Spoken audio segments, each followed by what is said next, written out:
Have us online now. Hello everybody, welcome to Builder By. It's 1 o'clock. I appreciate you joining us. This will be our last meeting for this month because this is the last Wednesday and we're going to be off for a couple of months. So when we come back with our next meeting, some of the other stuff we're going to be looking at in the future, hopefully we'll get some more videos up. I got a fence to build, a couple of weeks. The facilities are not going to be available, and for a couple of weeks Ben's going to be out of town, Lou's going to be out of town as well, so something to think about. Today, we're going to talk about router security, and we're going to look at a Synology router, a Synology RT2600. And for those that are watching, I'd appreciate the thumbs up. So what I'm going to do, I'm going to go over here to this computer right here sitting in front of me. Let's go over to, yeah, that'll work, computer number 1. And I'm going to go to Builder By and go to the talking points for just a, whoops. And I've got the same problem. I don't have an internet connection. Oh, you know, I got the same problem. It helps when you plug in the cable. I was planning on doing the router off of that machine, but I'm not ready to do the router yet. So let me try that again. Okay. Double check, make sure we're online. Yeah, we now have 189 subscribers for those that are interested, so I'm pretty stoked about that. What I'm going to do is go over to Builder By. I'm going to take a look at our talking points, and I hadn't planned on doing this today. My goal was I wanted us to take a look at a router, but before the router, I wanted us to take a look at some of the new 6-core laptops. One of those is now available at while we're waiting for this to come up, at Costco. It's an Asus. It's a 17-inch screen, but in light of what has hit the news, and I've heard from Lou, I've heard from a few others asking about this problem with router security. Yeah, I'm still waiting for that to come up. I don't know why it's not. There, finally. That's annoying. Okay, so for this router security, we've looked at a couple of routers on Builder By. I'm going to look back over here at our videos. We've looked at the Asus router, that's Ray's router. We've looked at the Netgear router, that's the R7900. Now the R7900, I sent that back, and I have one of those Asus routers coming. In fact, I kind of forgot about it, and it's supposed to be here Thursday. And I'll tell you why I chose it. I didn't like the price, but when this little problem with routers reared its ugly head, we've had, in this attack, they claim about 500,000 routers have been hacked. Have y'all heard of this VPNFilter? Cisco has identified this new malware. And by the way, those of you that have malware bytes, if your router has been infected, malware bytes will not stop those things from coming into your computer. So when I got the email from Lou, she asked me what to do. I said, well, the first thing, because VPNFilter is a 3-stage process, restart stage 1 by rebooting your router. Then go check your router and see if there's a firmware update. If your router is no longer supported, then I would strongly encourage you to get a new router. Now the router I've been using, 2014, 2013, I had 3 updates. I applied those updates. At the same time this information came out, and this is supposedly the Russians getting ready to do an attack on the Ukraine, but they're making life difficult for the rest of us. So what we're trying to do is when you reboot your router, you will reinitialize stage 1, and that'll kill stage 2 and 3. But stage 1 is persistent. So if your router's been hacked and stage 1 is there, all you're doing is reinitializing stage 1. It'll go out and then try to connect to this command and control server. The FBI has also announced at the same time that they've taken control of that command and control server. And what I suspect they've done is set it up as a honeypot. So when we reboot our routers, if we've been hacked, stage 1 goes back out to that command and control server and then tries to execute stage 2 and 3, which then goes and communicates with another server. So if you've been hacked, reboot it. But if it's there, there's a fourth process that can occur, And I didn't know they had the ability to do this, but they can also kill your router. They can issue a kill command. So whenever we've had routers before and someone says, I can't get into it, what's wrong with it? I said, well, you probably got hit by lightning. You could have been hit by malware if they have reset it, if they have destroyed it, because they don't want you to follow their footprints. So stage 1, stage 2, and stage 3, reboot your router, see if there's a firmware update for it. Now, if you're in the market and you have to go get a new router, there's 2 ways you can go, a consumer router or a professional router. Now, the best link I have found for the information, and there's a lot of different places, and I've got several links up here we'll go through, and I'm not going to follow them in order. But number 2, Tom's Guide. Not Tom's Hardware, but Tom's Guide. Your router's security stinks. Here's how to fix it. I'll hold down the control key. We'll bring up that as a 3rd link, and we're going to walk through this about router security. Talks about 2 different types of routers, consumer routers and small office, home office routers.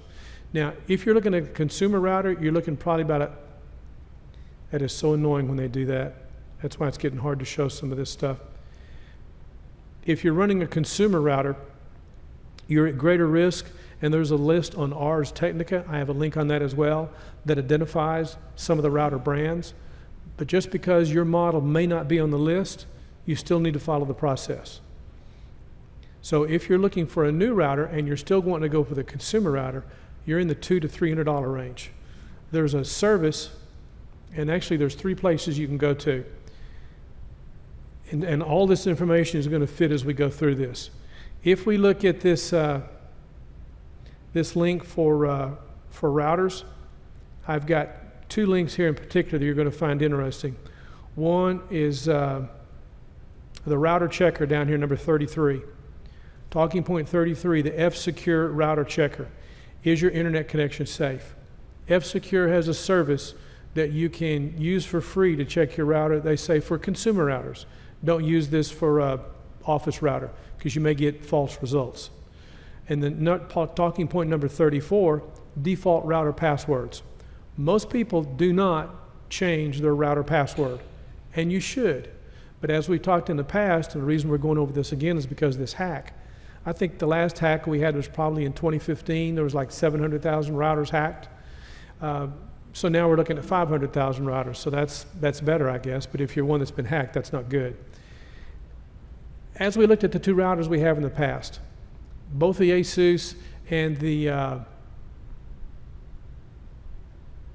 what was that other one we looked at?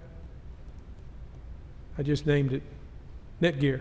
Both of those are consumer routers. However, the Netgear, when you first log into the router, you cannot change the account name, but you can change the password. With the ASUS, you can change the account name and the password. And all these things you need to do so that when someone's looking at your router, for example, I don't have a link up on this, but a program called Nmap. You can do a search on Nmap for Windows. If you want to interrogate your network and see what's going on, Nmap is an easy way to do that. Or if you have access to a program like Router Marshal, that's strictly for law enforcement. That's kind of what it does. First stage is be using something like Nmap to interrogate the router and see what's going on. But anyway, going through this process, if you're looking for a router, 2 ways you can go, a consumer router, professional router. If you stick with a consumer router, a couple of services. One is F-Secure.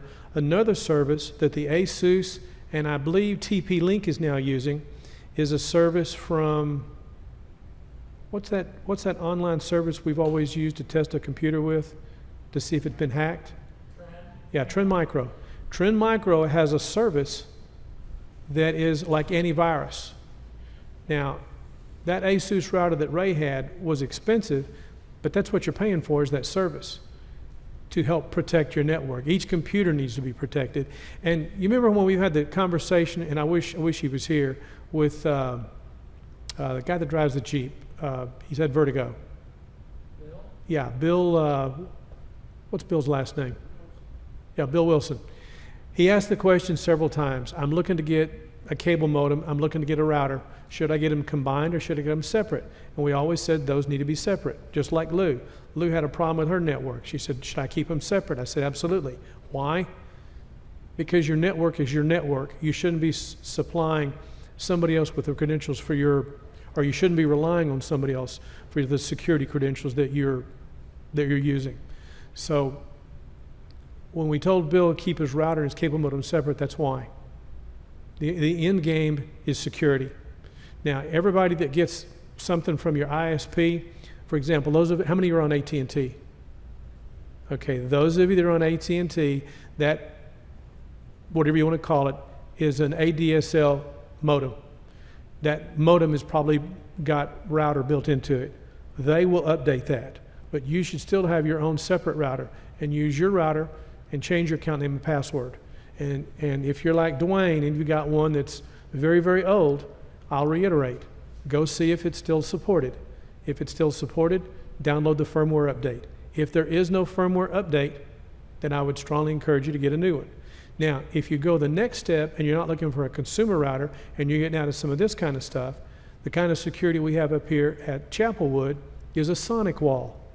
You pay for the device, then you pay for the service. And believe me, it can get expensive. So you're paying about $500 for a router or a sonic wall security appliance, which is a router, 5 ports. Then you pay so much per month for the service. You buy it like 3 years at a time. I've got 3 links up here, talking points number 22, 23, and 24. Shop Internet Security Suites. It goes through all the stuff Dell has for sale. And I have a link up to a Sonic Wall TZ300. The TZ300 is a 5-port, I believe. Then the TZ400 is 7-port. It's more expensive.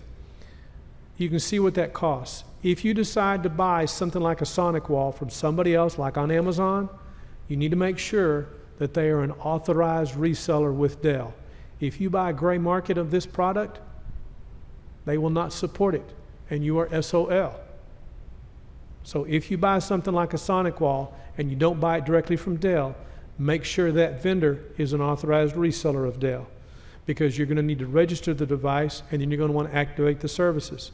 And when you activate those services, the price can go up, but it's pretty much bulletproof. We have it here on the Comcast, which is on the Ubiquiti controllers. We have it also on the AT&T Fiber, which is what I'm on. So there's 3 links you can look at for that particular product. You know, we've also talked about changing your DNS. I use OpenDNS. I found another service called SafeDNS. It costs money, but for the reasons of security as well as protecting you from some of those odd places. And I've even got a link up in here to Newegg. At the time I put this up over the weekend, this was not only for Kaspersky Internet Security for 3 devices. There were 2 codes up there that were available. One, if we went to this link, I don't know if it's still going to work. The link will work, but there was a little fine print in here. There it is. Includes malware bytes with purchase. Okay, for those of you that subscribe to the Newegg sales, you'll see this link, and the coupon code is 50% off. So 50% off plus malware bytes for a year. That's not a bad deal if you're looking for something like that. What I'm saying is that can be cheaper than going to scdkey.com to buy something like that. I'm just throwing that out there. I don't know how long that's going to work. So back to this article on your router security. Universal plug and play was one of the first things we turned off. And for those of you wondering about your Comcast or your AT&T, it's off by default. It's been off for a long time. Some of these other services, there's another site you can go to that will interrogate your router. In fact, they show you the information. If you do the IP of the router and go to this URL, if you can get to that, then you've got a problem. If that's turned off, that's a good thing. Another thing, this WPS that makes it easy to connect wireless stuff, turn that off, because that's also easy to hack. Now, this article goes through how to lock down your router, and we're going to go look at this Synology router and see how it sets up. I'll tell you what I like about it. I'll tell you what I don't like about it. What I find interesting is it's Synology. If y'all aren't familiar with Synology, they make NAS devices, network attached storage, and they're really big into that. I didn't know they made routers, but when I was looking at this, I found this router, and I got to thinking, okay, what kind of router will I look at? There's 2 extremes to go. In fact, even the MikroTik router is on the list of routers that have been hacked. I need to update the firmware. But the MikroTik router I'm using up here doesn't stay up for more than a couple hours. So when it shuts down, it's secondary behind the router anyway. But if I'm looking for a router and I want something else to broaden my perspective, if I'm not looking at an ASUS, and Jerry was the first one that got the ASUS, we looked at that, a year or two ago. I really liked it. I liked Ray's router even more. I didn't like the price, but I'm more excited about it. I found out about this other one called PepWave Surf Soho. Now, the guy that wrote this article liked this router. I've got a link up on it on BuilderBuy under Talking Points. You can take a look at it. I've also got a link up on the Synology. I chose the Synology for us to look at. What I like about it is I can change the account name and password. What's odd is I have to change the account name, I have to choose the account name when I set it up. Otherwise, there's no way to change it later without resetting the router. And that means going through everything all over again. So when we set this up, we're not going to call it admin, we'll call it something else. So we'll set the account name, we'll set a password, and then we go in and change the SSIDs that are broadcasting if we choose to broadcast. And also we'll change the name of the router that's broadcast to something else. We may call it, I don't know, honeypot, I don't know, something crazy. So in the price range of around a couple of $100 for a router, that's what this Synology router costs. The router, and this would be probably like a small office, home office router. It's wireless. It's got 4 ports. It can also do load balancing, which I find quite curious. Now, if I were looking for a rack mount router, or even a different router, kind of between the consumer and the small office, home office market, I might look at a Ubiquiti router. Now, I like the way the Ubiquiti stuff works.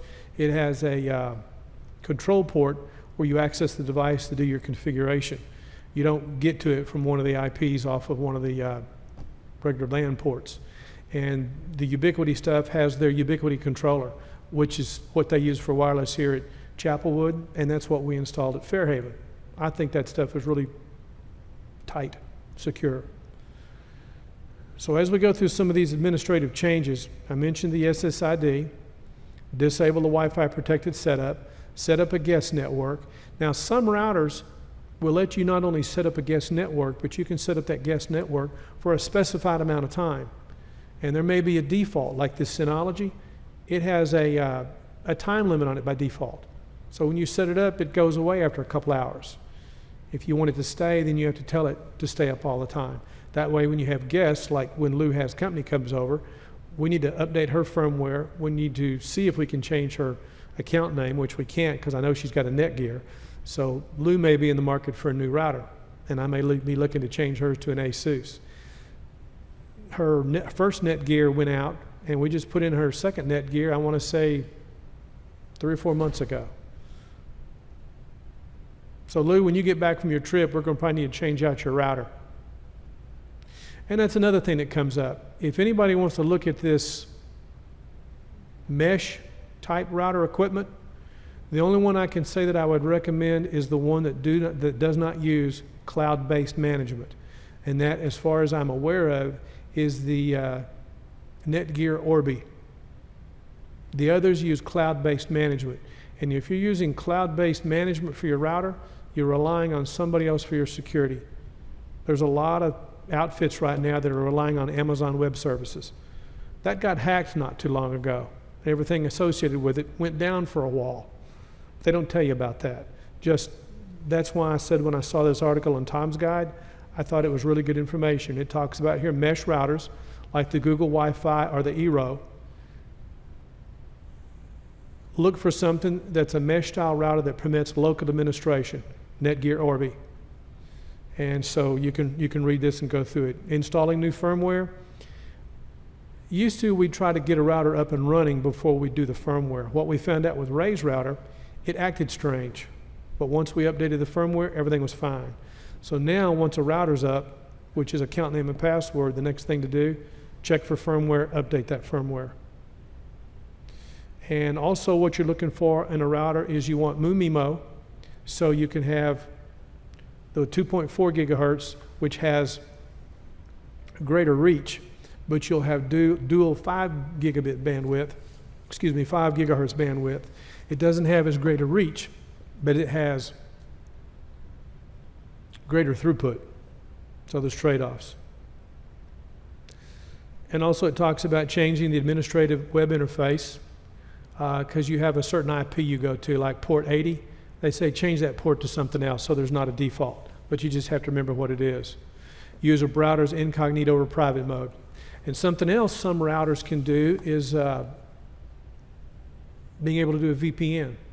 So if you've got a router that's got a VPN built into it, that's another benefit. Change the router's domain name system. Now, we've been a fan of that for a long time. I tried using Google Public DNS, had some problems with it. I like OpenDNS. We've been through that before. Talked about using a virtual private network. We may be doing more of that.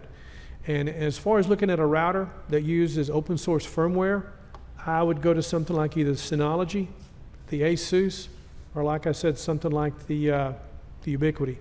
Ubiquiti's got some great equipment. That takes a little getting used to. And then finally, use that program from Gibson Research, Shields Up. That's the port scanner. I don't have a link to that, but I've got this article up, and this is a good place to be. And the two things we talked about last week with the networking, having to reset the network, and also told you guys about the clock. Well, I've got a link up on that clock, that digital clock, if anybody's interested. It's up under the talking points. So that's pretty much that article that covers the information. And while I was looking, I'm going to throw this out to you. Anybody looking to register a website, did y'all know that Google is now a domain name registrar? Have been for about 2 years. I didn't know that. I found that while I was looking for this other stuff. Got a link up to it if anybody's interested in. Now, I've mentioned the routers. I've got a link up here on Ars Technica. I've got a link on the Cisco blog that talks about the VPNFilter. Got several links up here in that. The backdoor accounts in D-Link routers. The router I've been using for a long time has been D-Link. I've been through lots of D-Link routers. So I'm not using a D-Link anymore as of Thursday. But I did update the firmware in the one I've got.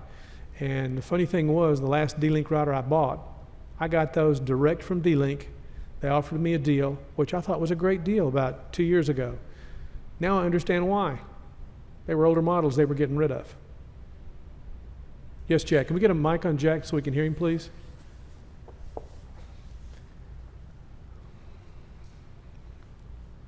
Thanks, Robert. Yes, regarding VPNs on routers. yes, sir. If the router is capable of utilizing a VPN, did you mean that it actually comes with a VPN installed in it, or it's capable of having a third-party VPN installed in it, or? It has a VPN installed in it.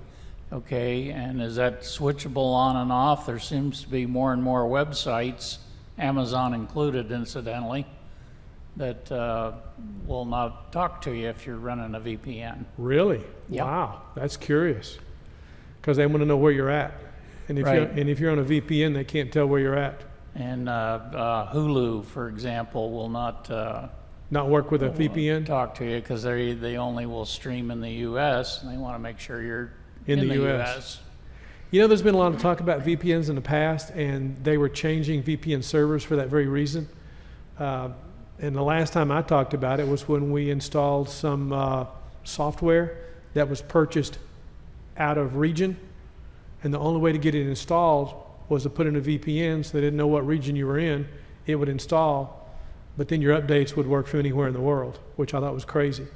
So I have not had any experience with VPNs, but I know that's a feature of this router. So I say we go through and configure it because I want to look at this. I haven't done this. I wanted to be fresh at this just like you guys. All I know is the account name and password. I like the specs on this, and I like some of the things people said about it. The one thing that people didn't like, which I think is kind of a bummer, and that's why you want to look at something better, is the, I believe it was called intrusion detection. And I've got a link up on that under, let's see, Synology. Yeah, talking point number 11, Synology forum. Same bad intrusion prevention performance on the new one as was on the previous router. And there's also a list of product compatibility.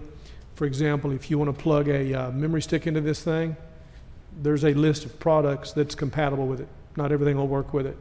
But then again, I'm not one to plug stuff into the router. I'd rather plug it into a computer. And the other thing I had up was the Synology form, create an admin user. That has to be done at the time it's set up. Otherwise, you have to reset it, which they need to change that as an administrative feature. You shouldn't have to reset the router just to make that change. But if they've done that for a security reason, then I'd like an explanation of it. And then I've got a link up in Amazon that'll take us over to that router so you can read about it. And that's on talking point number 8. Synology RT2600AC Wi-Fi router. Excuse me, Gigabit router. And what I like to do is look and see how long a product's been out on the market. So I'm going to go down here and look for that. There should be a link down here. It'll be on the middle to the bottom right there. This product came online January the 7th of 2017. Now there's a link, or here's some information comparing the two routers. If I zoom in on this, I'm not sure we'll still have this all on screen. No, it's going to take it off.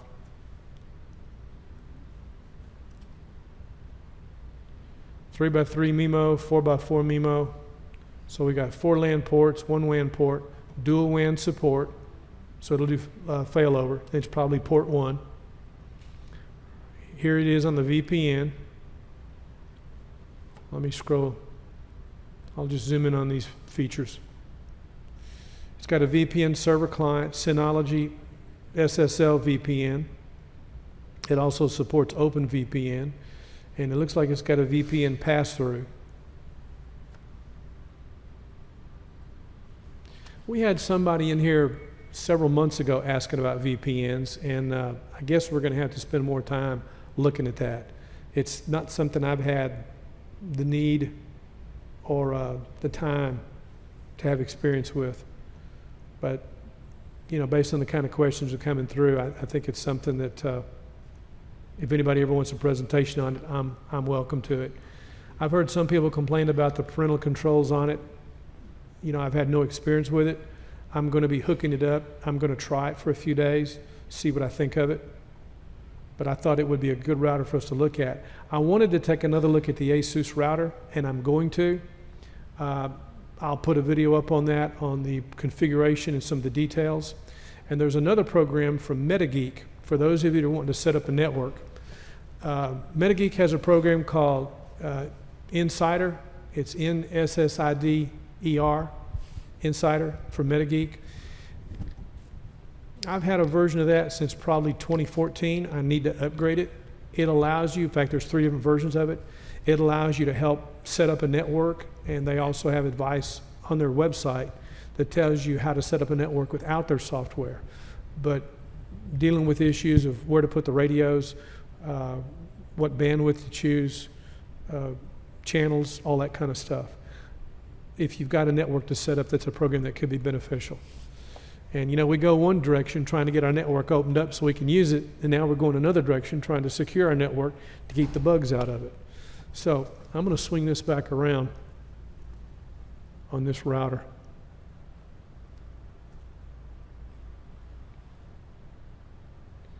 Now I've already taken the router out of the box. So it's got feet on it.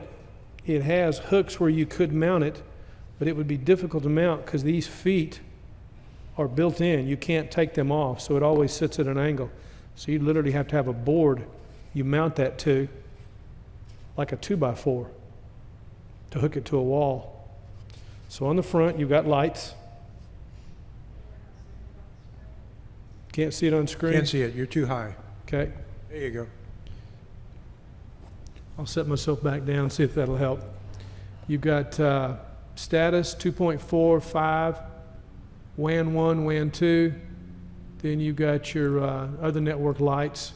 On the left side, there is a eject button and a USB port place for an antenna. On the right side, we have, I think, the WPS button. Yeah, the WPS button, and I'm not sure what the other one is. It says Wi-Fi. And then, of course, another antenna. Then on the back, we got the standard on-off button, power. There's the little reset button, antenna. Then we have a USB port. The internet, WAN 1. Another antenna, so there's 4 antennas. And then what we have, WAN 1 and LAN port number 1 can be WAN 2. So if you need to do failover, so if you have 2 different internet connections, you can plug them both in, and when one goes down, the other will take over. And that leaves you with 3 ports. And more than likely, you've got a switch to plug everything else into. So the antennas are in the box.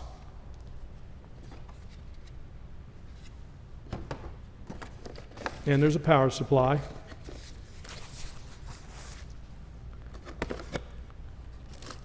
I've got 4 antennas. I've got a user manual.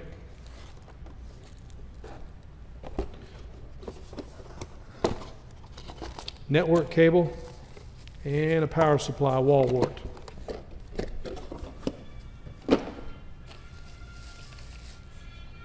And we're off to the races.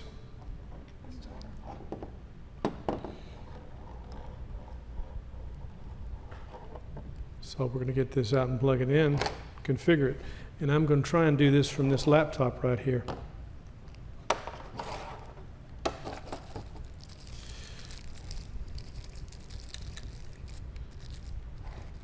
Now what I'm going to do is we're going to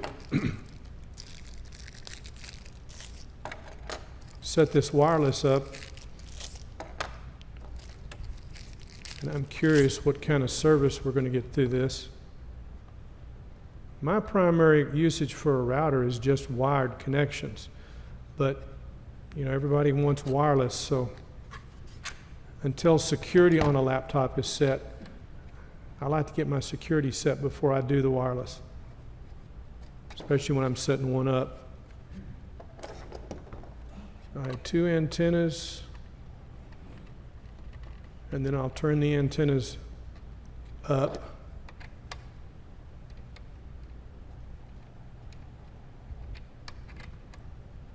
And what I've read from other users that have been using like an open firmware, like the WWDRT, they've said after using this Synology, it does everything they want, and they probably would not go back to a router that uses an open firmware. So we'll rotate those antennas up.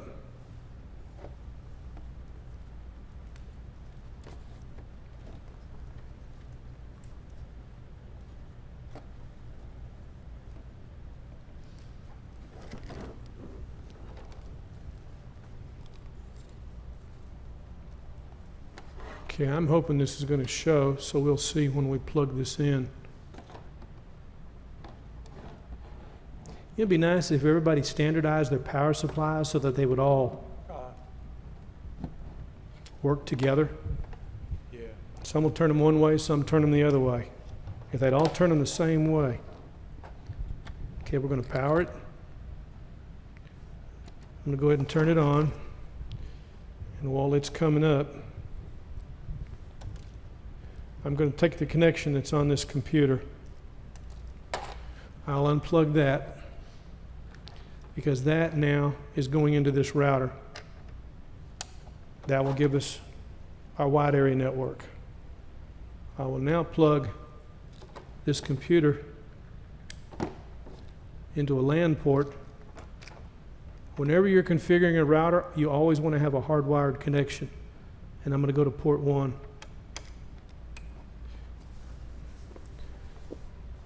So as we're coming online, shows the status. I'm going to close the browser on this computer for just a minute, because I'm curious to see if this will come up by default once it comes online. And while it's coming up, it shows the manual, installing the antennas. Nice pictures. WAN 1, LAN 1, getting all that hooked up. Then it goes on, plug in the power. And it has a default Wi-Fi SSID, which is Synology router. And of course, that we'll want to change to something else. Password we'll want to change as well. And it gives us a default IP we're going to. So when it gets booted up, we're watching the lights. We've got an amber light. We've got 2.4 and 5 gigahertz green. Now we're getting WAN, and the browser just popped up on the computer.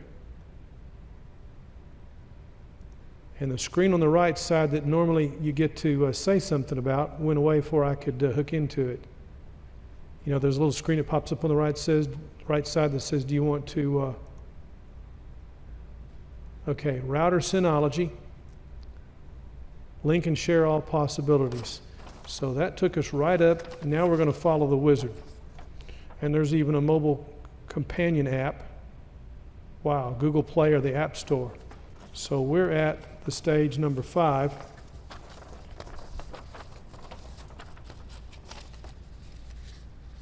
And it shows we have WAN 1, and we should have internet, so we have our browser up. So we're going to do the start screen, link and share all possibilities. So we're going to start. Now the username, see the default there is admin. We're going to change that to something else. So what I'm going to do is I'm going to bring up a document where I can save this information at. And I'm going to use, see if this is going to work for me. Okay. And for the admin, we're going to make that 12 monkeys. Yeah, 12 monkeys. Did y'all ever see that movie, 12 Monkeys? Yeah. That was a weird movie. Is it case sensitive? It will be. 12 monkeys. Okay, 12 monkeys.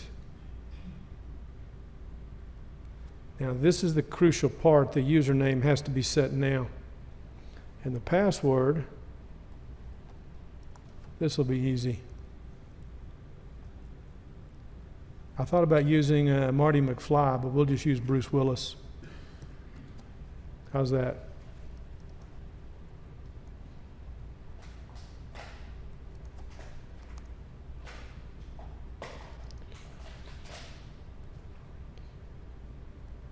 Of course, I'll reset this later. Now, if you'll notice, a lot of websites do this, and I like this. This is password strength, medium.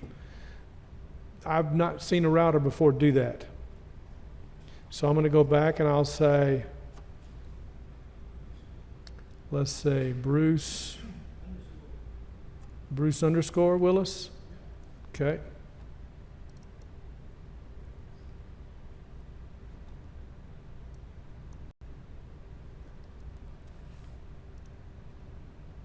Still medium.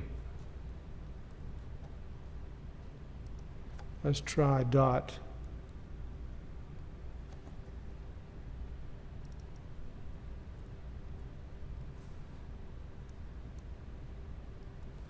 Wow.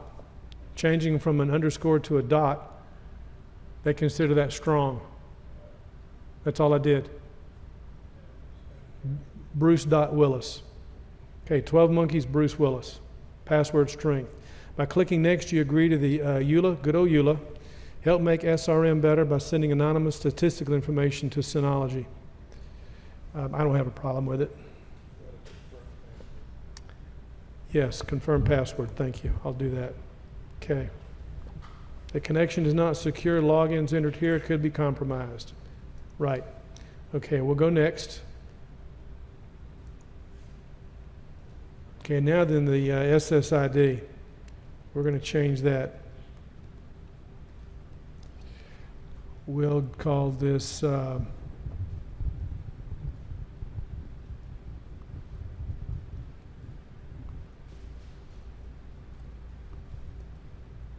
call it CIA honeypot. How's that?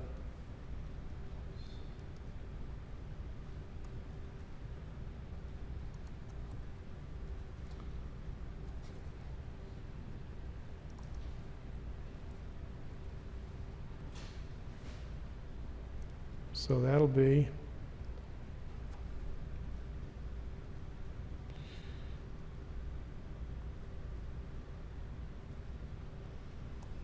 I'm used to doing this on a regular keyboard.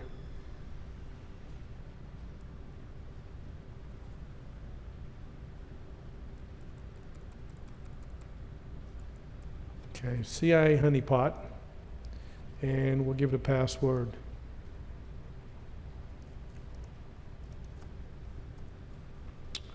Anybody got an idea for a password? Something you like?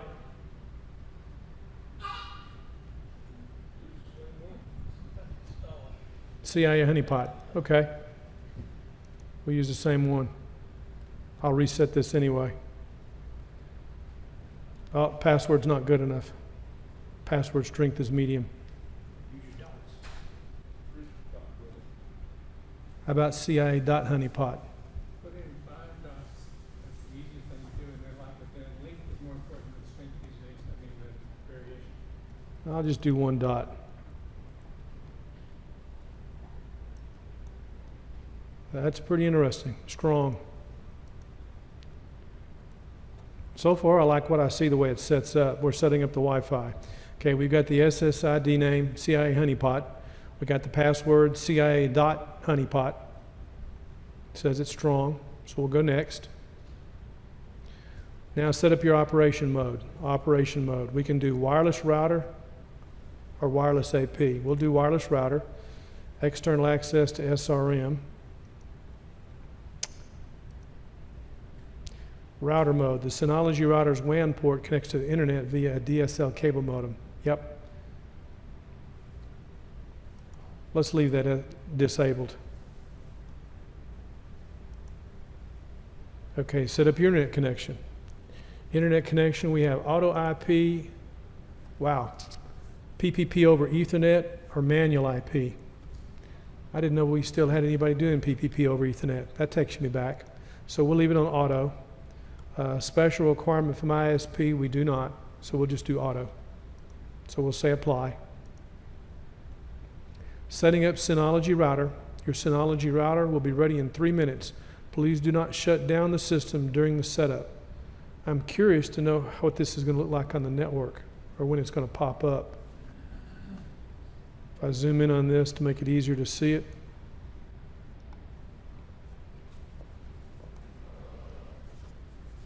It says 100%.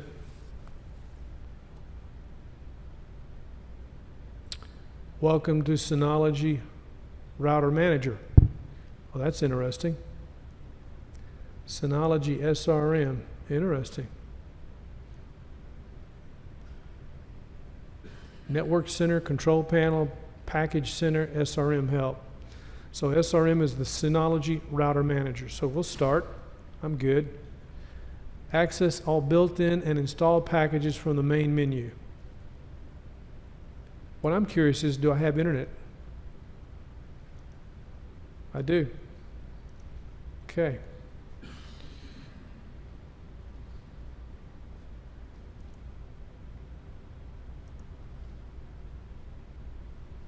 Tip number 3, Control Panel helps you manage the system settings of your Synology router.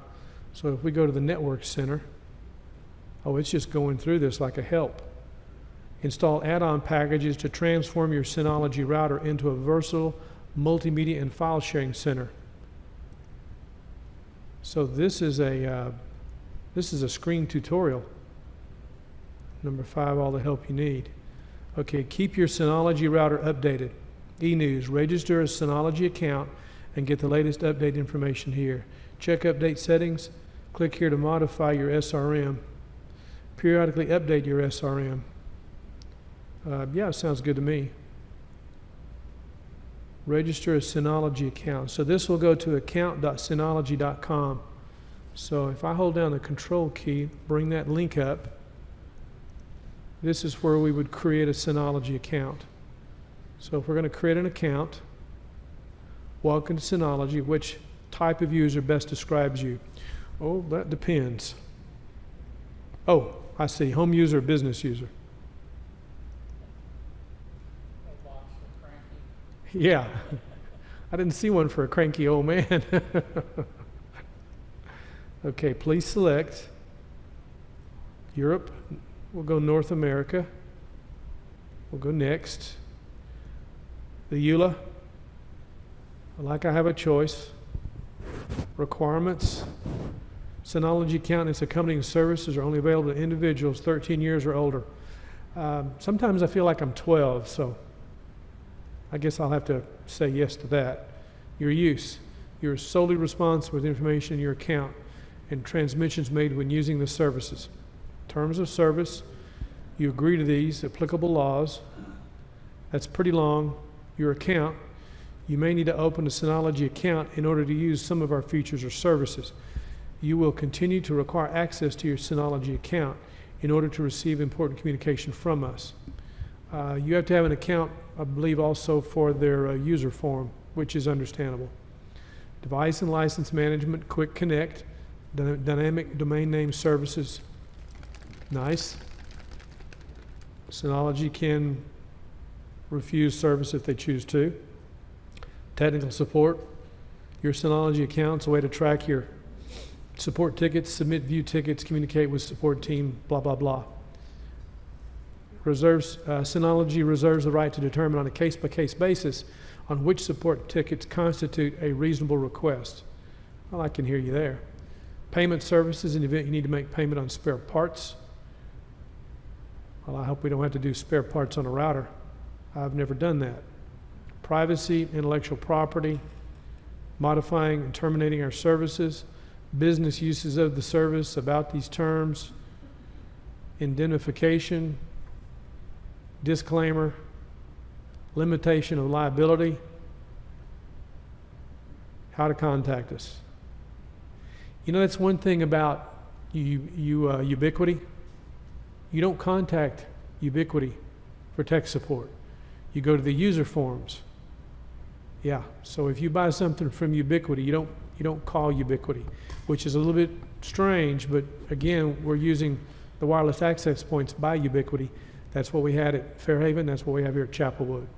Okay, so I'm going to say I've read everything. I go to that. Privacy statement updates, May 2018. I'm not going through that again. I've read the privacy statement. Like I have a choice. So I'm going to go next. Now here's where I get to tell a little bit about myself. So if you want to flip over to something else for just a minute while I fill all this out, yeah, that'll work. Show the router. So I'm going to put in my name. Not that it matters. I'll do the auto refill. I select my language. They don't have Texican in here. I'll give them an email address.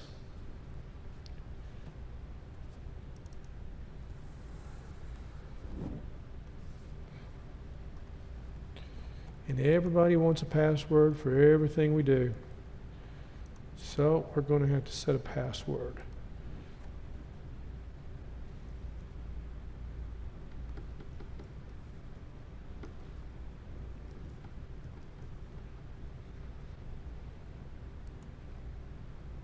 Takes me just a minute to think what I want to put in there.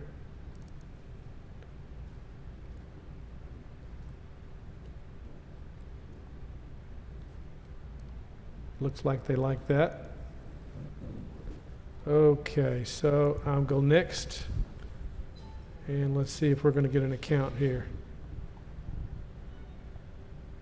Tell us about yourself. I click next. Doesn't go anywhere. So I've got the name, got the language, got the email address, put in a password that all said okay. Huh. I keep clicking next and nothing happens. Well, that's kind of annoying. If I click back, there it is. Synology account.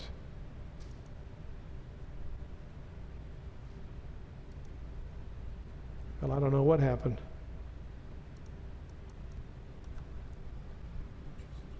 Let's go back to that again. I wonder if it's going to make me, give me just a second, let me check email and see if that took. Nope, not yet. We'll go back through create an account. Waiting for account Synology.com. So we have internet. Let me double check. Yeah, so for some reason, that's not coming up. Waiting for account Synology.com. Do what? Here it is. Type of user, home user. Next. We'll try this again. North America. Next. I read all that. Next. Okay, flip over the screen for just a minute. Thank you. We'll do this again. Pick the name. Pick English. Put in an email address. Maybe if I do this a little quicker this time. Confirm the email address. Now we'll go do the password.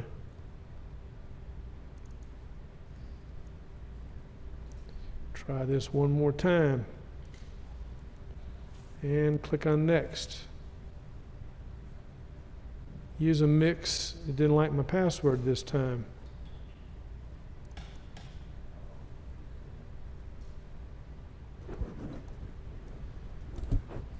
Sometimes they won't let you cut and paste your password. You got to type it in each time.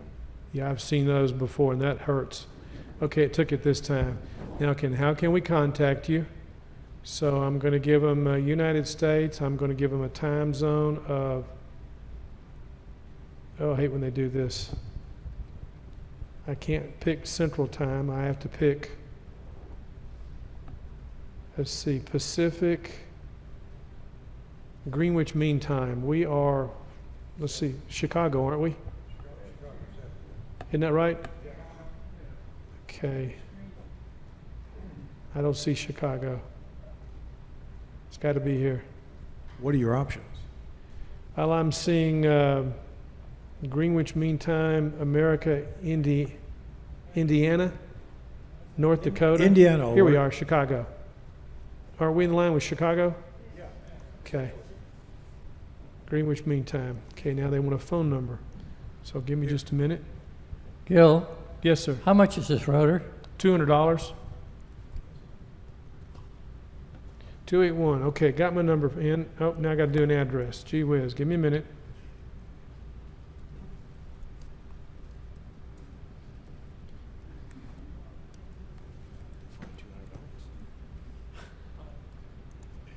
Got to give it all that good stuff on the address. They want a state. Let's see if they got the country of Texas here. No, but it, you know, if they wanted to send me a replacement or something, I'm listening for that.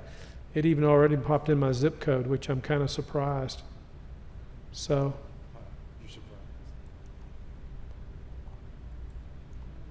okay, now it's taking it. Please check your email to activate your account. I click finish. So now I'm checking my email.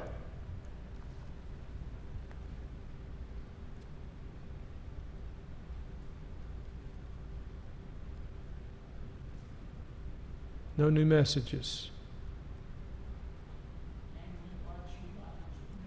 You can now. Didn't want you to see what I was doing until I had it done. Okay, so I'm waiting, trying to create this account. I've checked my email, and there's nothing there. I don't know how long it's going to take to come up. So while we're waiting on that account to get created, while we're waiting for that to occur, back to this screen where it talks about security, right here. Get e-news, register a Synology account, and get the latest updated information. I've done that. We're waiting on the authorization. Check update settings. Click here to modify your SRM update settings. So I'm going to zoom out. Check here to update settings. And let's see if something's going to pop up, because I want to go do a check for the firmware. Okay, let's see if we can modify our SRM settings. Here we are. Update settings, newest SRM and updates. Check for that. Yeah, let's check for everything. Installation schedule. No, let's just go ahead and do it right now. No settings were changed. Okay, so I'll cancel it. Status. SRM update 2, model name RT2600AC. Let me zoom in on that. Okay, SRM update. It's 114, and I'm going to update it to 117. Configuration, backup, and restore. It's always a good idea to back up your router configuration. So let me zoom out and we'll back it up. The following system configurations will be backed up. User, share folder, workgroup domain, LDAP, Windows file service, Mac file service, FTP, WebDAV, wireless, network configuration, security, parental and traffic control, administrative, network tools, user home, password settings. Yeah, that's fine. Back it up. Reading system configuration, and it's going to save the file. Synology router with a date.dss. So we'll say OK. So I have saved that configuration to the hard drive. I'll leave it there. It's easy to find. Okay, now I'm going to download this update that I backed up my settings. Downloading the update. So see if this will automatically install. So this control panel has update and restore, SRM settings, regional options, login style, and Synology account. Right now the download is at 48%. So I'm going to go through these menus and check these other options out once it's through downloading everything. Now, because we've set the router, account name and password, and we've set the wireless, that's all custom. What I want to do now is go into the router when this is done. So it's ready to update, update now. So let's do it. The system cannot be shut down during the update. Do you want to continue? Get with it. Okay. Updating SRM on your Synology router. Whoa, this will take about 10 minutes. Wow. Well, this needs to be done. Any router you get, all this stuff needs to be done. So far I like the interface. It's different than any I've seen.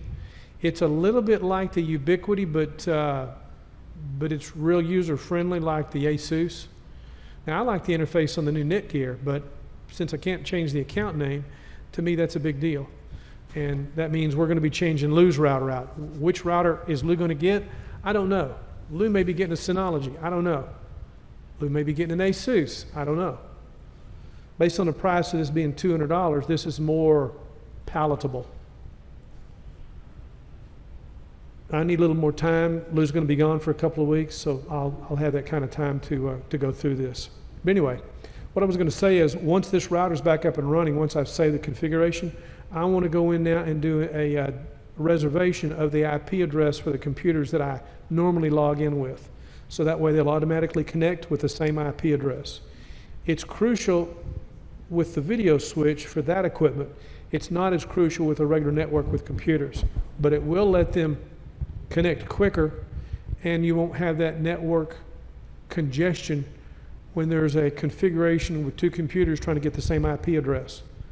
If we reserve IPs, whatever IP address this computer has and whatever IP address that computer has, they'll always get the same IP address. So when they log on, they don't have to log on in order. So you don't have to worry about resource allocation. Now that's not bad. Restarting the router.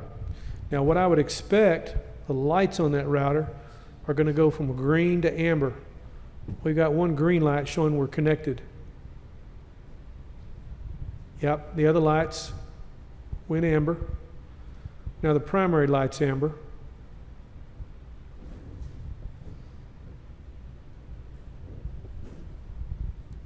And restarting, it says 9 minutes and 32 seconds. So while it's doing its deal, we're there. We're stuck on that particular computer. I'm going to go to another computer while that's working. And I'm going to go back to build or buy.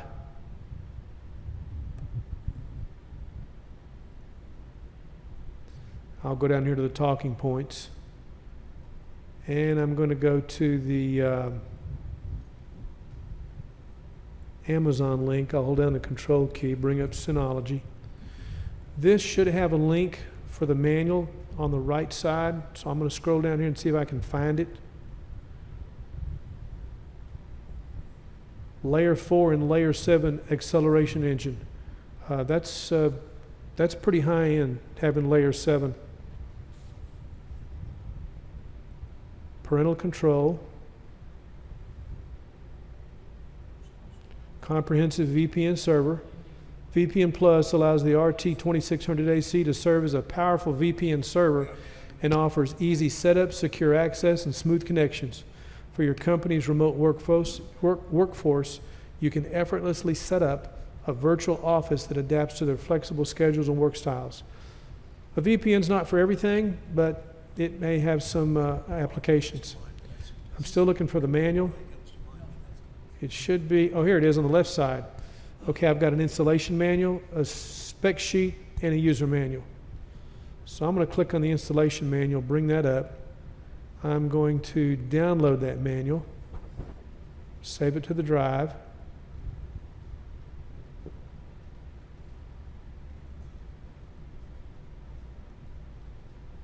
And that should be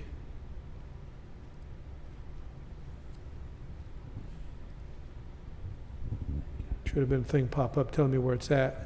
I know where it's at, but so I've got the installation manual. I'll pull down the spec sheet. All that stuff needs to be renamed because those names don't mean anything to me. And I'm going to pull down the user manual.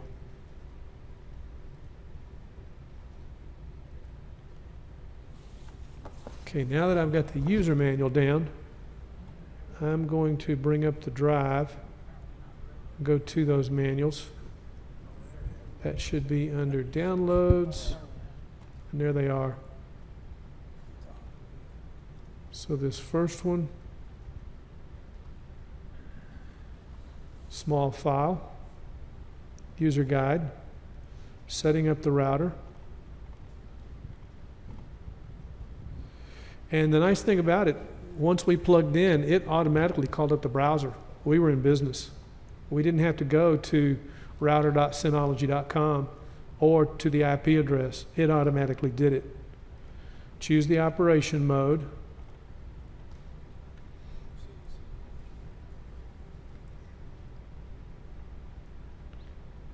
And we set it up as a regular router. Okay, we're back to the router. Let's go back over to that screen. Okay, Synology router. It wants my account name and password. So I'm going to do our password, 12 monkeys. And I'm going to do our account name, Bruce.Willis. And I'm going to say, remember me. Even shows a day and time. That's curious. I'm going to go ahead and let the browser save it as well. Okay, I'm back in. We registered for an account. Let's go back and see if the account has ever done anything. Nope, no messages. So it hasn't taken the account yet. I don't know how long it will. So check settings. I'm leaving that up. I could say don't show that again, but I want that to stay. So I'm going to go here to Network Center first. So I've got internet connection IP4. And there's other stuff that we will probably get into and talk about that are specific to IP4. For example, there were some questions that Greg and I talked about last week about having a dual internet connection and how to do that. I've got some information up on Build or Buy about that. That doesn't mean it's a good idea, but it's doable. And it relates to IP4. Now this shows the IP address, 192.168.10.87. Shows our, let me zoom in on that. Shows our IP address, our gateway, our DNS server. Shows the Wi-Fi bands on Smart Connect. Everything is set to auto. And right now we're just seeing one 5 gigahertz channel. I thought this had two 5 gigahertz channels. 5 gigahertz devices, none.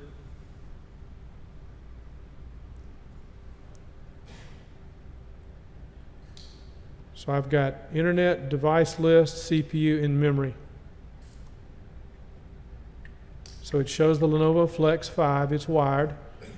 Shows the MAC address and the IP address. That's kind of neat.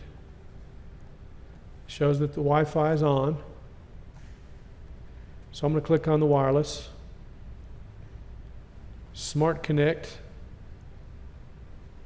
The scheme is auto. I could set it to custom. Shows the password. Wireless mode is auto. Downgrade USB 3 device to reduce interference in 2.4 gigahertz. That's really important, and that's why they have a list of compatible devices.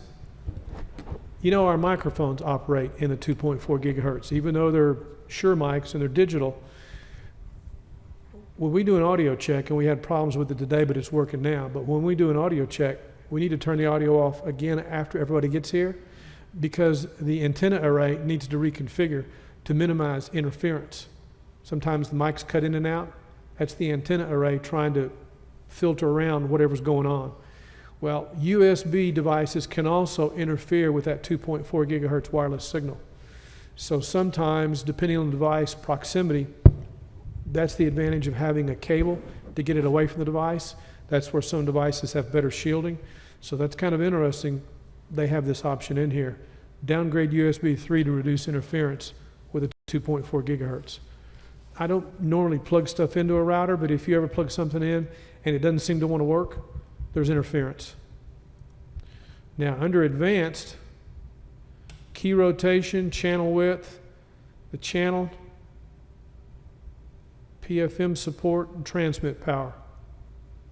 And I can force using 40 megahertz bandwidth in the 2.4 gigahertz band. Again, there is some information on MetaGeek that talks about optimizing your network, putting your channels on each end where most people occupy the middle, so that you're less likely to have interference with your radios and your bandwidth. So for right now, and it's got MuMimo, I'm okay with where that's at. Let me zoom back out.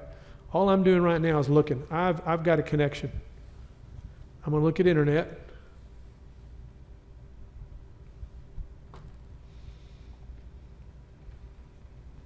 Connection, smart WAN, primary interface, ISP settings. Oh, Nick, before you leave, you weren't here last week, so you didn't get a memory stick. If you ever have to reset a password on a unified EFI BIOS computer, I want you to have one of these. And the card is in here because if you ever need the secure software to get data back from a memory stick, there's a password in this piece of paper. Next meeting will be in 2 months. We're not going to be here for June or July. I got a fence to build. So this is going to be our last live meeting for a couple of months. And I'll send out a message and let everybody know. But I would appreciate it if everybody would subscribe and also do a thumbs up. When you guys get home and you get a chance, please do a thumbs up on this. And when you talk to Joe, tell him we said hi. We look forward to seeing you next time. Okay, I'm hoping when we come back in 2 months that he'll be able to join us. Because right now, as you said, he's had his first round of therapy, and he's got 2 more rounds of chemotherapy. 2 more treatments, okay.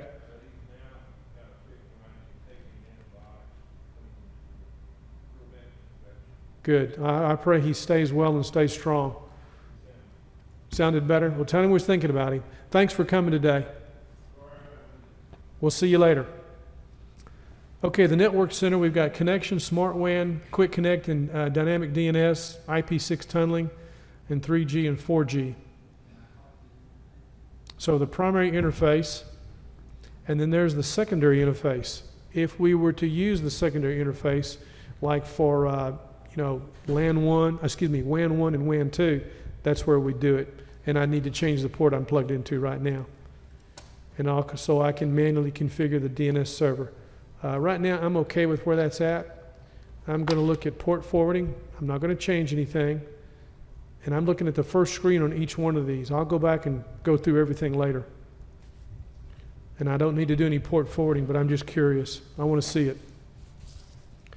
I can enable. By default, it's off.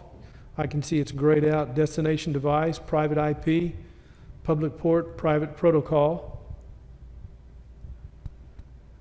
And instead of waiting for that to load, I may go to the next screen because I'm not going to do any port forwarding right now. It's not going to let me. I've got to wait till it's finished. While I'm waiting, I'm going to see if the account ever got created. Still no messages. Wow. So who knows when that'll come through. It may make me go through the process again to create it. Well, while it's checking on port forwarding, I can't do squat. And I got a link up here for notifications. Let's look at that. System event. SRM update ready to be installed. I thought we already did that. So while we're waiting on this, we can't do nothing.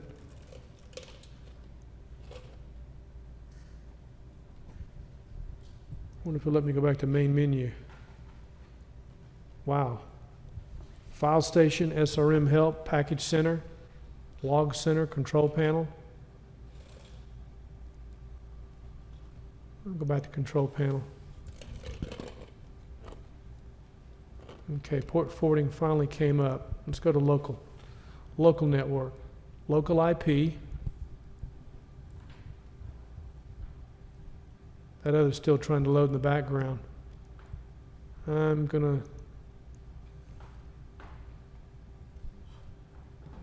yeah, it's still down here in the bottom trying to load. I want to get into the DHCP reservation. I should not have clicked on port forwarding. I didn't expect that to happen. There's some way to kill that process. Okay, here we are, finally. It's still trying to load that other in the background. Okay, we're on general, DHCP. I'm going to go to DHCP reservation.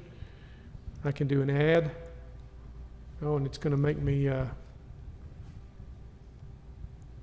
so if I add that, I have to know what it is I'm adding. So I need to look at the clients.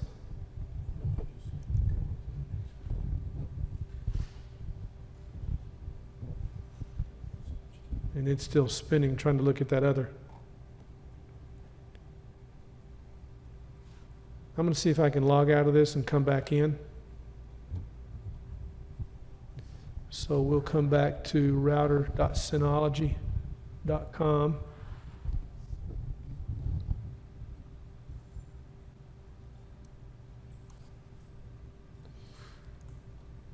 I'm going to put that information out here so I can come back to it easy.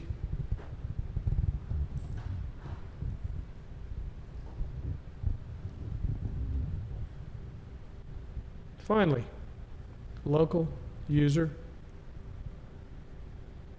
Wow.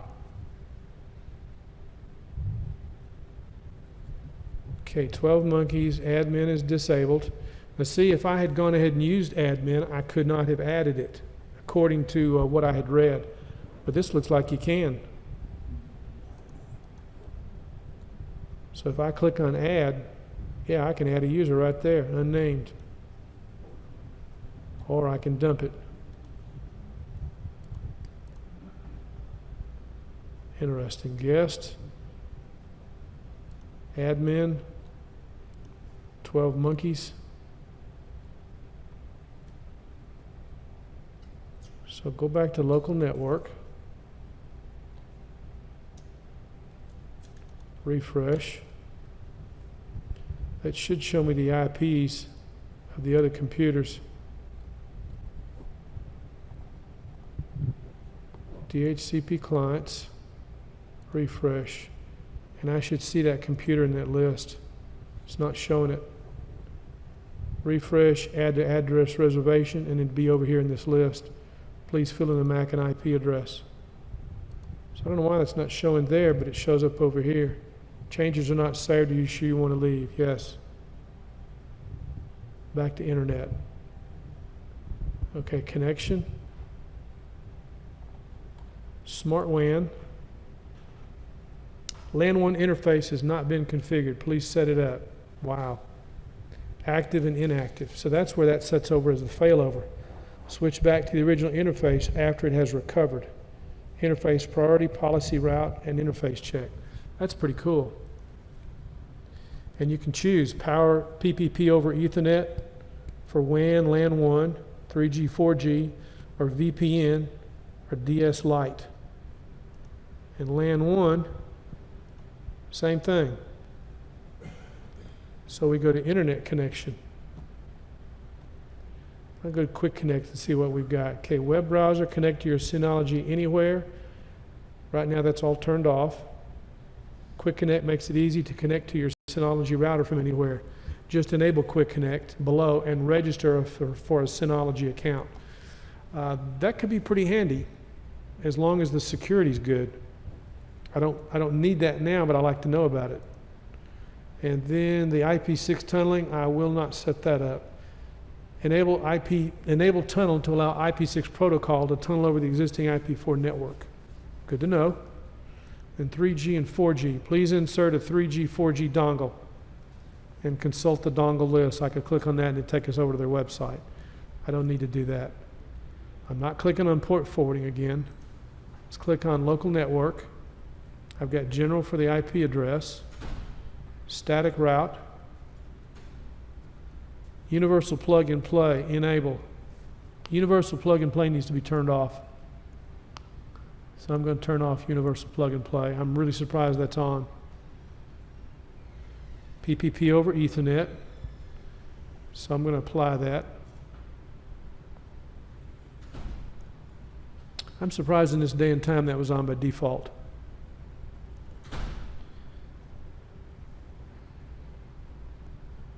Okay.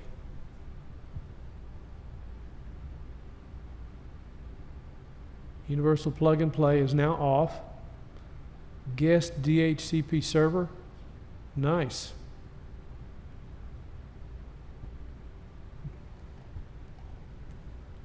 So IP6, I could enable it. I'm not going to. Static routes. And here's the computer for the DHCP client. Okay, here's what I want to do. This didn't show up in the list a while ago. Now that it's in the list, DHCP client, it shows the MAC address. When I click on that, I can add to the reservation list. So I've got the MAC address, the IP, and the host name. And when I say add to the reservation list, now when I click over here on DHCP reservation, it's in that list. So every time this laptop connects to this router, that information is saved. It didn't show up a while ago. It was polling, trying to look at the port forwarding. Don't know why it took so long, but there it is. DHCP clients, I clicked on it, I clicked add to the reservation list. Then when I came to the reservation list, there it is. That's just how easy that should be. I like that. So it didn't show up the first time, but now it does. And IPTV and voice over IP. Interesting. I can enable that feature. I can choose the profile once I enable it, and I can choose the ISP profile, fiber. I wish. LAN 1, LAN 2, LAN 3, and LAN 4. So it defines how each one of those ports is going to be set up. Port 4 would be for IPTV. Not going to do that. I'm going to look at parental control right quick. Okay, Lenovo Flex 5. In general, safe search, internet allowed time. That might be a good idea for me. Web filter, allow access to custom websites. Block access to known malicious websites, basic. This will block websites that pose potential threats to your security. That's kind of like what we have with the, devices we're using here that they keep us safe with. Block access to known malicious and adult-only websites protected, including minors. Oh, we got an email. We may have our email we've been looking for. Block access to custom websites, so we could create a custom list. Not bad. And then block page style, custom. That's interesting. Traffic control. See what we've got with that. So we've got the device list, the Lenovo Flex 5 wired.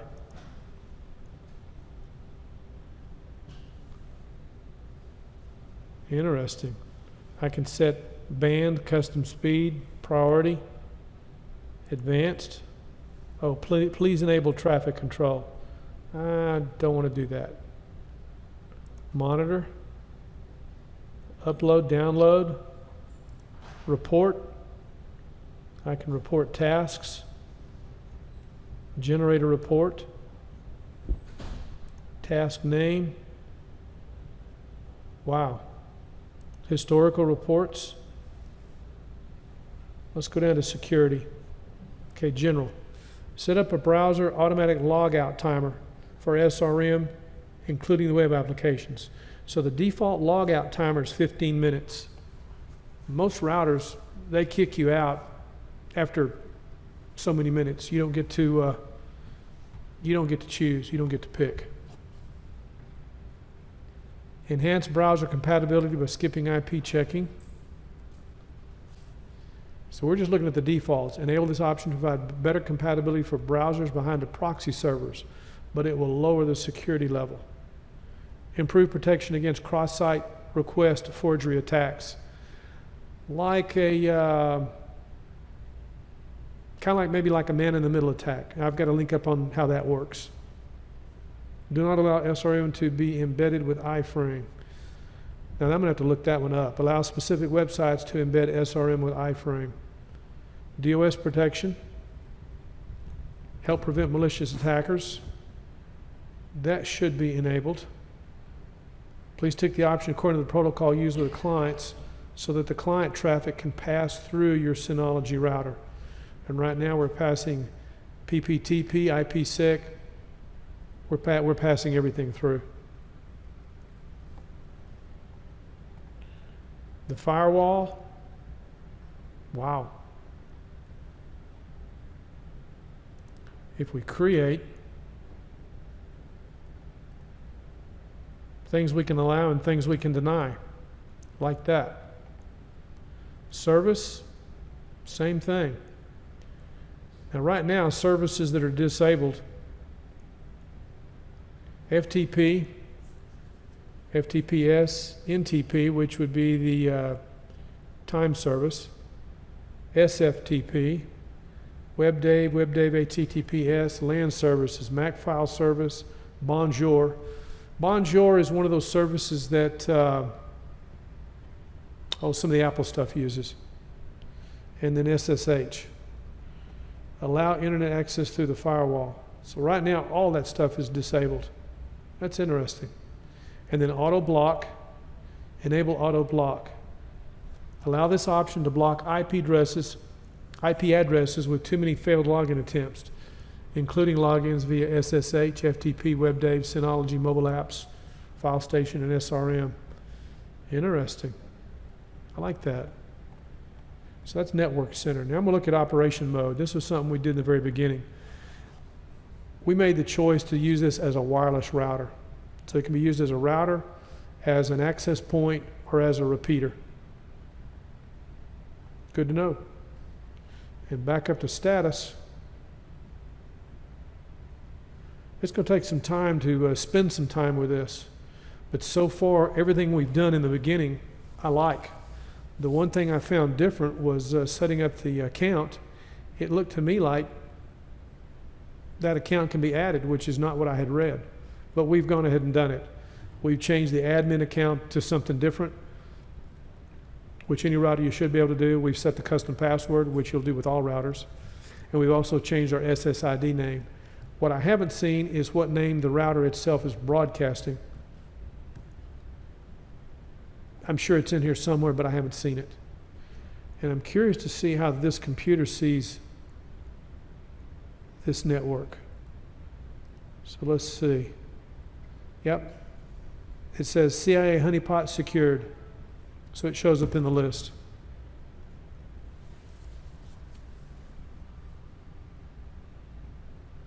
So I'm only seeing one 5 gigahertz channel and one 2.4 gigahertz.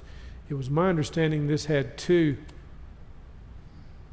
So let me go back over here to the link on Synology, talking point number 8.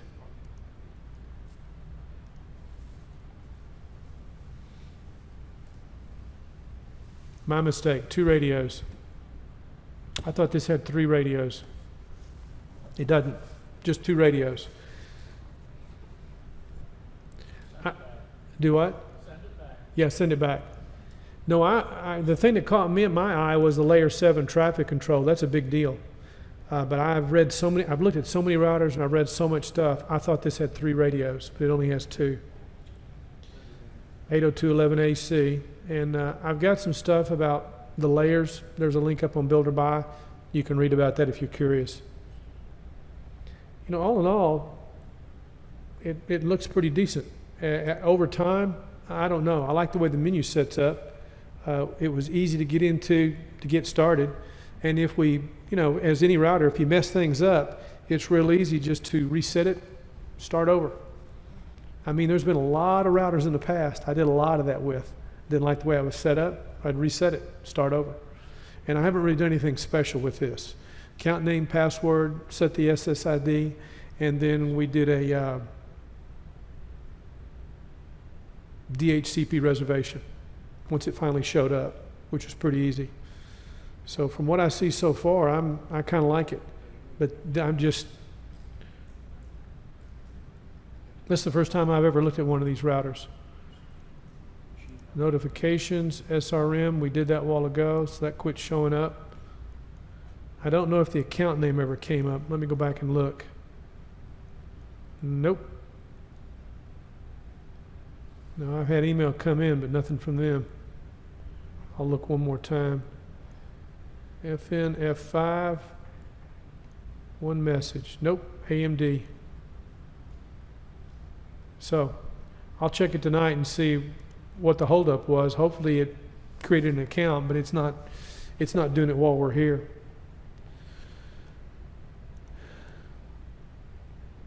Okay, so if you were looking for a different router, I've got a link up here on Trend Micro, talking point number 5. I'll hold down the control key and we'll go to that. If you're looking specifically for what Trend Micro supports, here's a full list of all the routers they support from A to Z.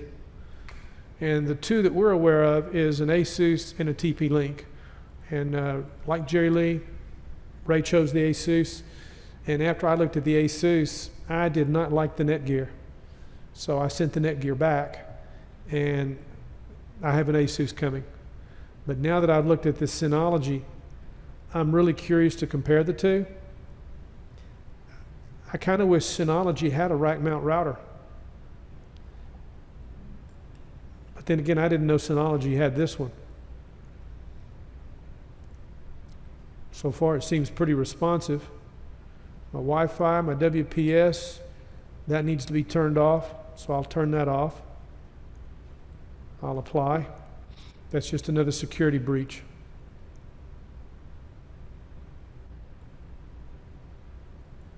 WPS launch error, connection status, okay. Connection type Smart Connect. Okay, WPS is now off. Guest network, if I enable it by default, okay, the 5 and the 2.4. If I enable the guest network, if you'll notice it says valid for, and the default is 1 week or unlimited. So like Lou, when she has guests come over, she can turn on the guest network, have it on for a few hours or for a day or a week, and it'll automatically shut itself off. So that way it's only good while they're there. When they're gone, it's gone. And right now it shows Synology router guest. So if I enable the guest network, I would change that CIA guest. So I'm not going to turn it on, but I can. And the MAC filter is usually where you can block computers by MAC address. And if I were to click apply, I have to create first the description, put it in, put the MAC address, so I'd have to do a cut and paste. If something come up that I didn't want on here, I could block it by the MAC address.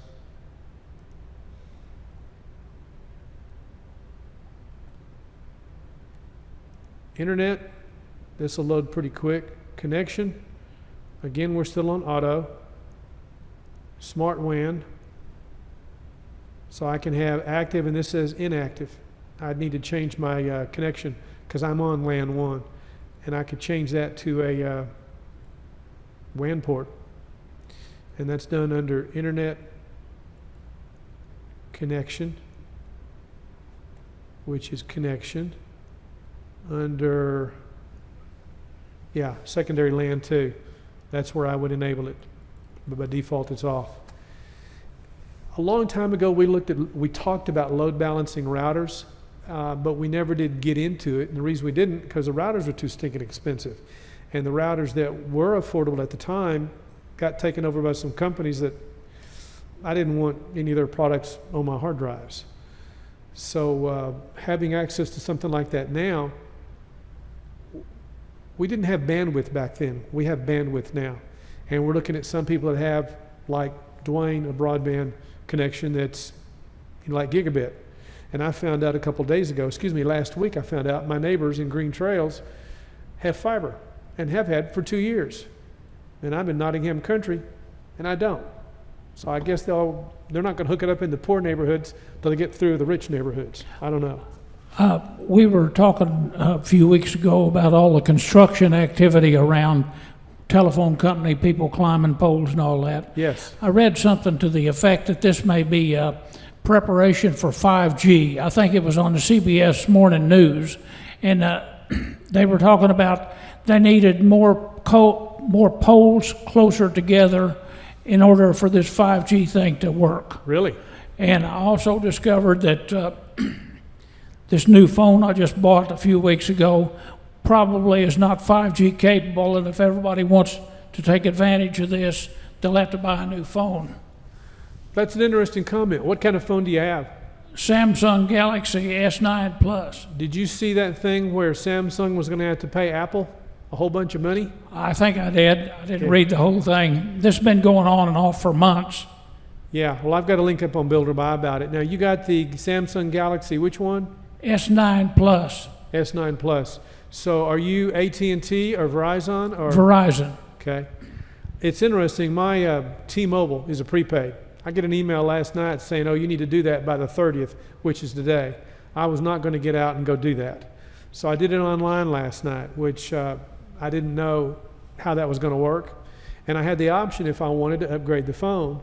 And because I have an old plan with a prepaid, they wanted me to upgrade my plan. Well, I got a dumb phone. All the new prepaid plans were for smartphones. So one of those new prepaid plans didn't do me any good, but it also gave me a chance to look at a new smartphone. And through T-Mobile, I like T-Mobile, but when that deal goes through with Verizon, I'm out. I had a chance to look at a smartphone. Who was it? Oh, I'm sorry, but Sprint, you're right. Yeah, because Sprint bought, what's the other one? One we used to have the cell phones that had the walkie-talkies.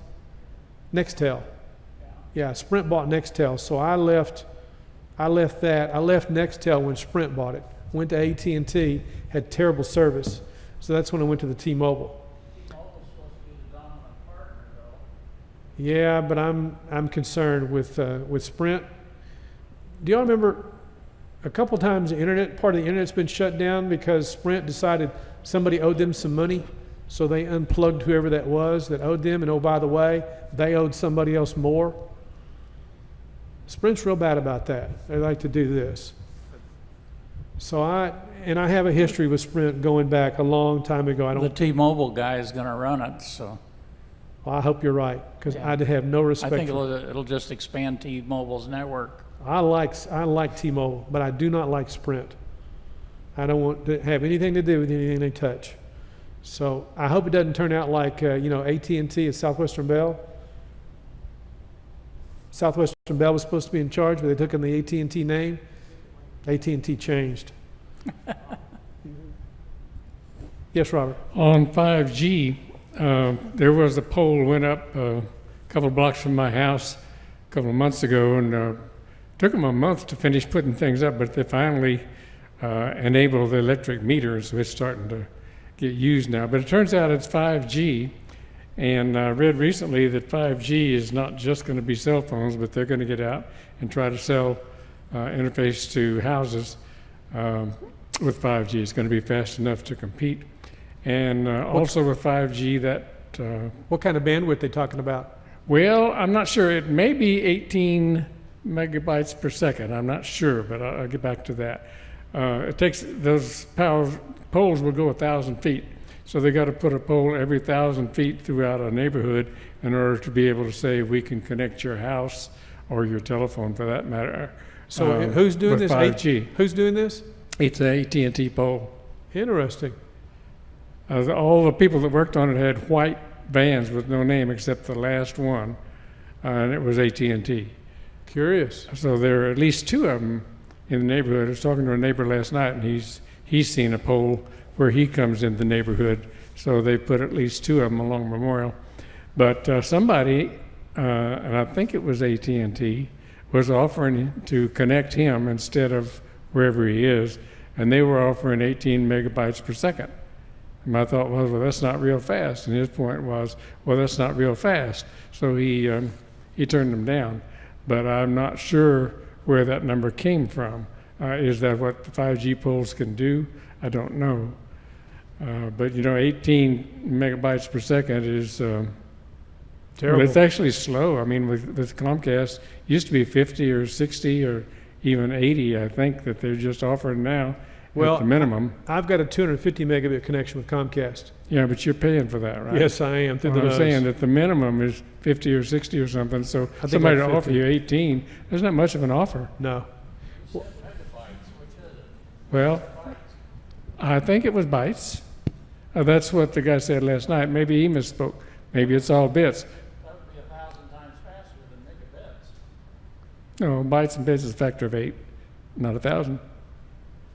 You're thinking of megabytes versus gigabytes. Well, it's something we need to be watching and paying attention to. When they come to the neighborhood, I'll be looking, because the only thing I've Well, seen is the point is, fiber. whatever they're offering was not competitive with what both of us already have. So I don't know what they're offering, but it's a weak sister. So we've got two technologies that AT is working on. One, 5G, and number two, the fiber. And even though they've run all this fiber that's not hooked up, now they're starting to do 5G, and they got to put poles up for that. Well, they're doing it for the cell phones because the fiber is not going to help cell phones. So, that's cell phones. The smartphones have gone, from 3G to 4G, and now they're going to 5G at some point in the future.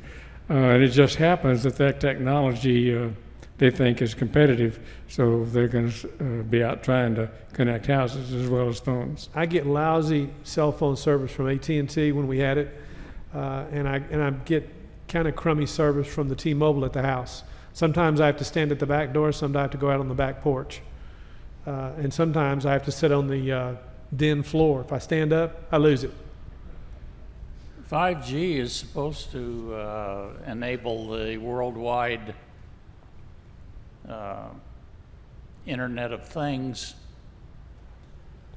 to come into its own, to allow all the appliances and so forth and so on to be on the net. And it was also my understanding that it has some implication in the automatic driving automobile Really? situation, yeah. Wow.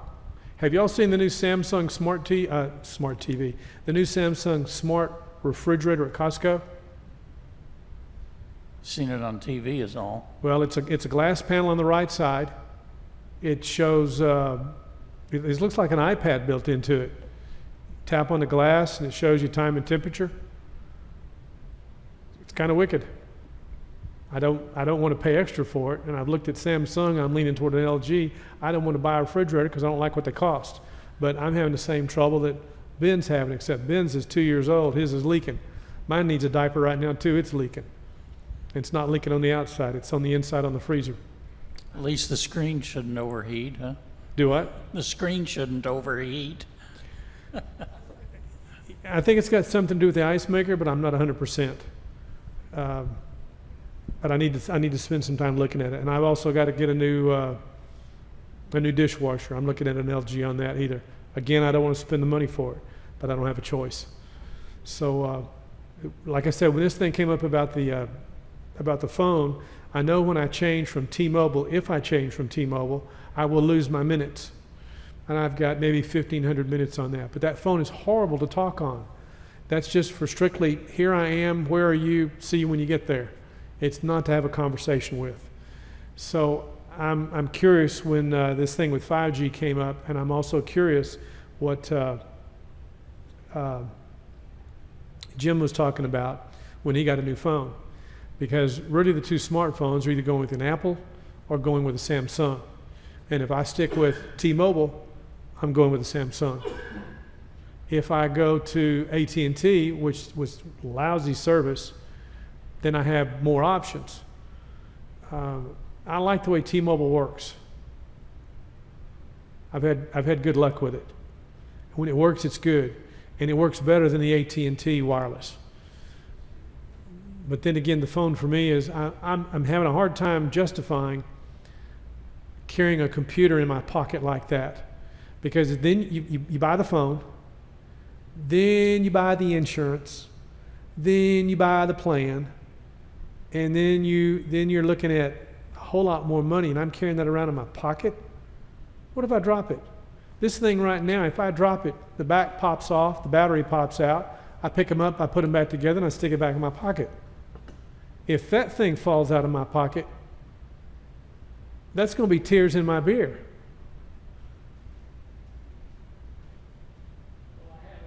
You got to turn it on. It works better. I have it in a something called an OtterBox. I think it's called Defender, and I'm not going to demonstrate, but I think it'll take a pretty good drop. There's also an issue with the screen protectors on the new ones. I've already sent the first one back, and they gave me another one, and I had to pay shipping charges on it.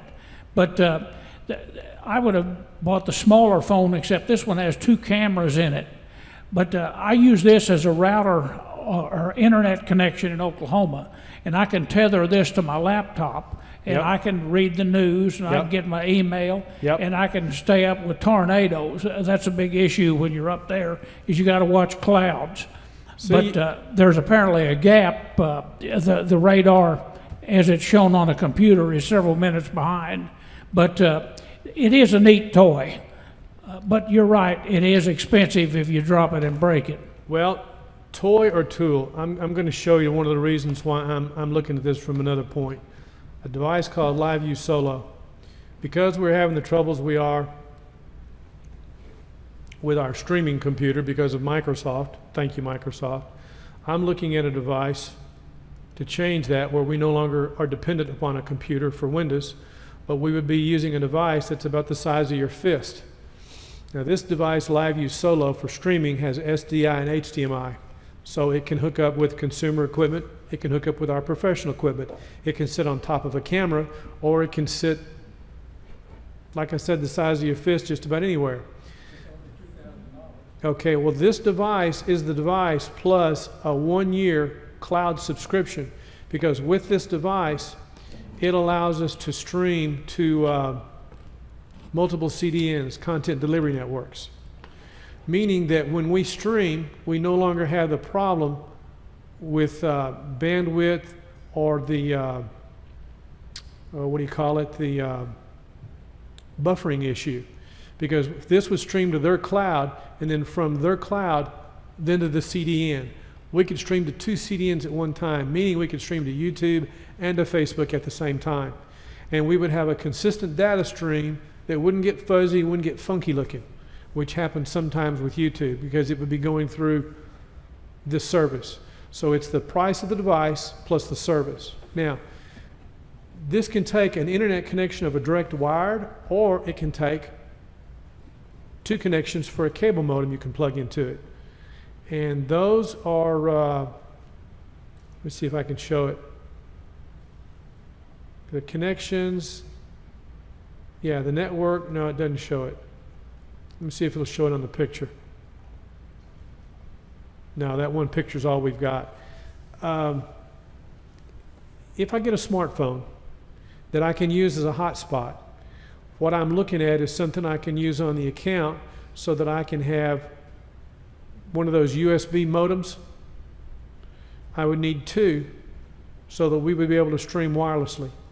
That way we could do build or buy anywhere. Or like if I were to go do Pat's Piano at that restaurant, I would be able to do it without hooking into their connection. So I'm looking at a new cell phone from not just a cell phone standpoint, not just a smartphone, but also something that I can use with this device if I go this direction. Because if I go this direction, that's also one piece of equipment that's easier on the back. I'm in the process of the computer that we use to put the graphics up on the screen, of when we meet in 2 months, that I will be using a laptop instead of that. I was in hopes to show you guys that laptop today. All I can do is I'll take you to Costco and tell you about it. If you use your phone for a hotspot, it's also secure end-to-end. Using a phone as a hotspot, it would be a great Yeah, be a 'cause great the, benefit. The cell towers are secure. And that is something that Nick has done and let us borrow a time or two to experience the technology back before we had our internet over at Fairhaven. Now the laptop I'm going to show you over here at Costco is one of the new 6 cores. If you look at it like we normally look for a laptop, you'll never find it. I couldn't. It's ASUS. Thanks, Robert. It is a 17-inch screen. Let me see if this shows it.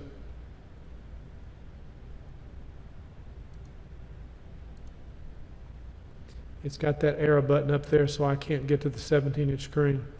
Okay, it's an ASUS. There's 8 ASUSes. It is it's a gaming laptop, actually. Let's see if this will show it. Yeah, there it is. Okay, 17-inch, 16 gigs of memory, a 1 terabyte hard drive, and a 256 gig SSD.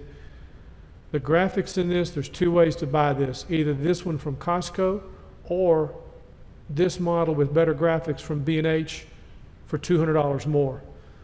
What I'm going to try to find out, this has a 4 gig NVIDIA 1050 Ti. I want to find out if this is enough to render the graphics like we do on screen here, or if I'm going to need better video.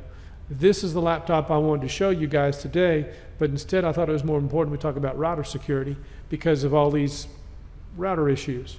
So when we come back in a couple of months, I may be using that to try it and see how it works so I can eliminate these 2 desktop computers. One for the graphics, the other one for the streaming. So I'm very interested in a new cell phone, but a new cell phone that I can use the account to stream with, like a hotspot, like Jack was talking about. So some of the stuff that's going on right now is a great time to be looking at this. This thing with routers, is unfortunate. In fact, I've even got a link up to a Ubiquity router here from Newegg Business. You can find it other places. This was just an easy link. And I even found one called PepLink I've never heard of. I don't know, I'd try it. I like this Synology, what I see of it. I need more time to spend with it. The only thing I know that's wrong with it is the intrusion prevention. And if the intrusion prevention is an issue because this can't do it, then you're looking at like the ASUS router. And the ASUS router uses the technology from Trend Micro. And if Malwarebytes is not detecting or blocking malware, that means your router has been compromised. And I got a link up on Malwarebytes to their support site that talks about that very thing. So several links here about router security, several links here about the devices. and several links that deal with this VPN filter. And remember, reboot your router. All that does, because stage 1 is persistent, it kills stage 2 and 3. But if you're infected, stage 1 will reinitialize. It will then go out to the command control server, which the FBI has seized, and I think they've set it up as a honeypot, and they're trying to see where else it's going to go to the next server. But the 4th stage in this VPN filter, it can kill the router.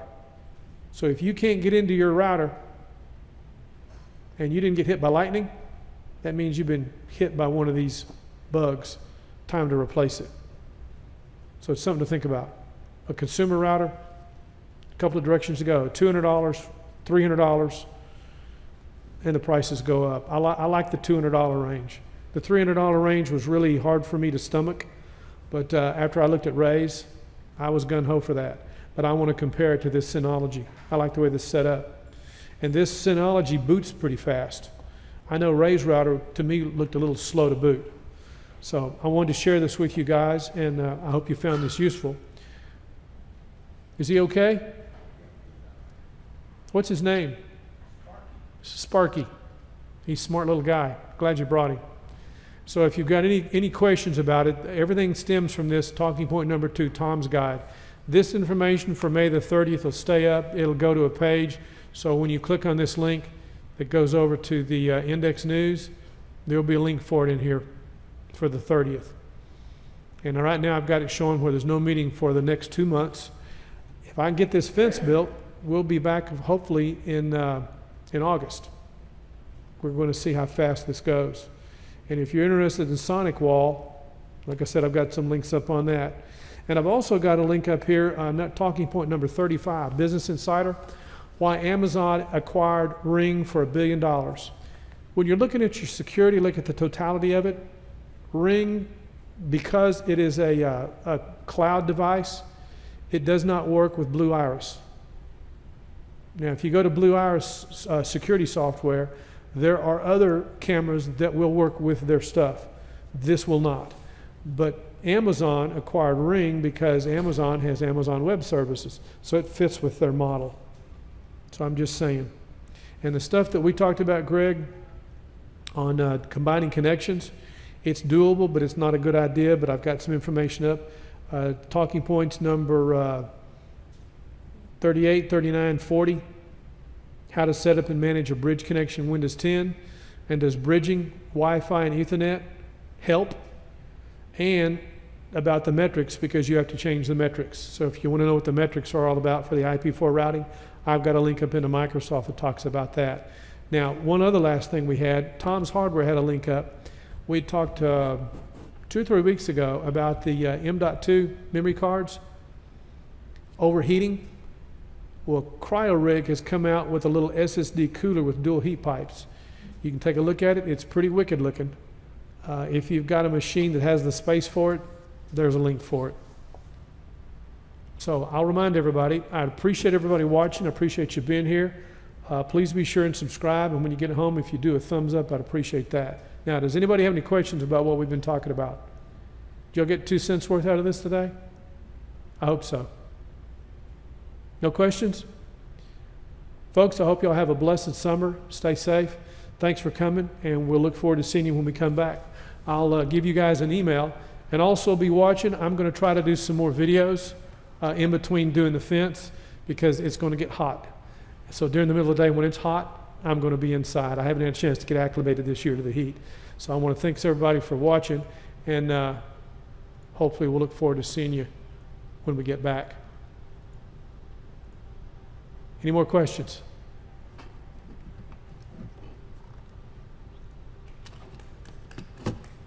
Thanks for watching, folks.